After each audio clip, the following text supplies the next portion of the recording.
Ya Dzal Jalali wal Ikram, wahai Tuhan, pemilik keagungan dan kemuliaan.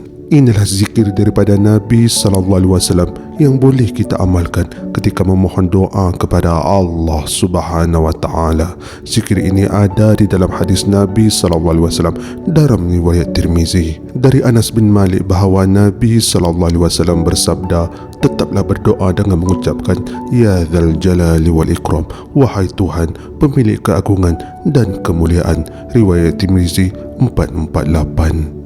Ulama hadis dalam menjelaskan hadis ini bahawa mengapakah kita digalakkan untuk menyebut zikir Ya Dzal Jalali wal Ikram ketika memohon doa kepada Allah Subhanahu Wa Taala.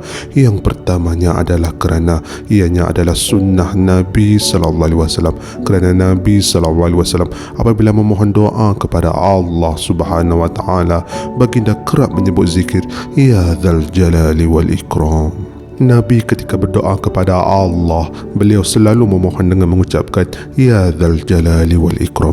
Hadis riwayat Tirmizi nombor 3522. Pendapat ulama juga mengatakan bahawa mengapakah zikir Ya Dzal Jalali wal Ikram ini dianjurkan untuk diucapkan apabila memohon doa kepada Allah Subhanahu Wa Taala adalah kerana zikir ini adalah salah satu nama Allah Subhanahu Wa Taala yang Maha Suci. Dan di dalam Al-Quran juga Allah Subhanahu Wa Taala memberitahu apabila hendak memohon doa kepadanya, maka sebutlah namanya. Dan zikir Ya Dzal Jalali wal Ikram adalah salah satu daripada nama Allah Subhanahu Wa Taala yang Maha Agung. Allahu Akbar. Dan hanya milik Allah Asmaul Husna, maka berdoalah kepadanya dengan menyebut nama-nama itu. Quran Surah Al-A'raf ayat ke-180.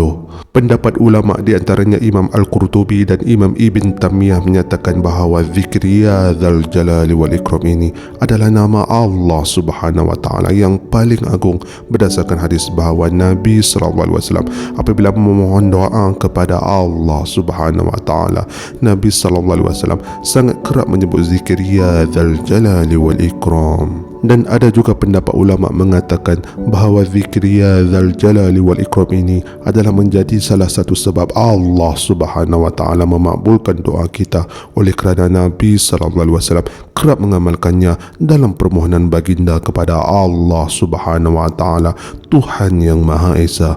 Allahu Akbar. Di sini saya akan ajarkan sahabat semua bagaimana untuk menyebut zikir Ya Dzal Jalali wal Ikram dalam memohon doa kepada Allah Subhanahu Wa Taala. Alhamdulillahirrabbilalamin.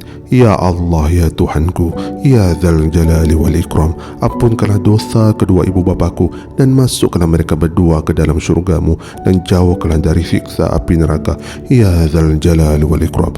Amin ya Allah. Amin ya Rabbal Alamin. Oleh itu sahabat semua, marilah kita bersama mengamalkan zikir Ya Dzal Jalali wal Ikram yang bermaksud wahai Tuhan pemilik keagungan dan kemuliaan, supaya Allah Subhanahu Wa Taala merahmati kita dan memakbulkan doa kita.